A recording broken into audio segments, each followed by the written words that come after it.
নমস্কার। হরে কৃষ্ণ। দেবতাদেরকেও অভিশাপ কিন্তু ভোগ করতে হয়েছিল। নারদ মুনির শাপে একবার বিষ্ণুও পড়েছিলেন। কেন? নারায়ণের সবথেকে বড় ভক্ত ছিলেন ঋষি নারদ। বৈকুণ্ঠ ধামে তার নিত্য যাতায়াত। মণিপ্রবারের অহংকার ছিল যে কামদেবকে তিনি জয় করতে সমর্থ হয়েছেন।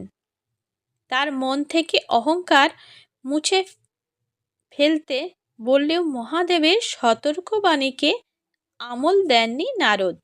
উল্টে নিজের দাবি প্রমাণ করতে রাজা শ্রীনিধির কন্যার স্বয়ম্বর সভায় যোগদান করার সংকল্প করেন।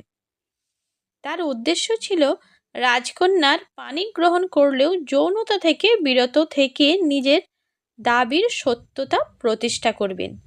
কিন্তু তার জন্য প্রয়োজন রাজকন্যার পছন্দসই পুরুষকান্তি ধারণ করা।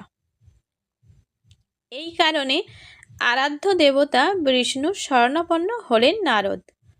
স্বয়ম্বর সভায় দেবতার মুখাবয়ব পেতে প্রার্থনা করলেন তিনি। ভগবান তাতে সাড়া দিলেন। মহাদেবের সৌজন্যে বিষ্ণুর বদলে নারদের মাথায় বসল বাঁদরের মুখবয়ব। দৈব কৃপায় তাতেও রাজকন্যা মুগ্ধ হলেন। উপস্থিত রাজন্যদের উপেক্ষা করে বরমাল্য পরালেন বাঁদররূপী ঋষির গলায়। কিন্তু সভায় উপস্থিত রাজপুরুষদের উপহাসের পাত্র হয়ে উঠলেন নারদ। রাগে অস্থির হয়ে দর্পণের সামনে মুনি হাজির হতেই সত্য ফাঁস হলো।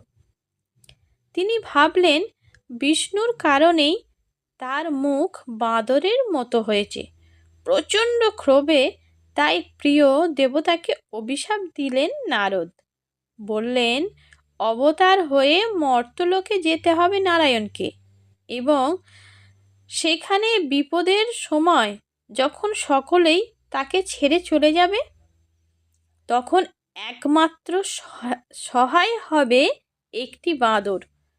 পরবর্তীকালে রামচন্দ্র অবতারে ধরাধামে জন্ম নিলে রাক্ষসরাজ রাবণের বিরুদ্ধে যুদ্ধে বিষ্ণুকে সাহায্য করেন প্রভু শ্রী বজরংবলী, প্রভু শ্রী হনুমান।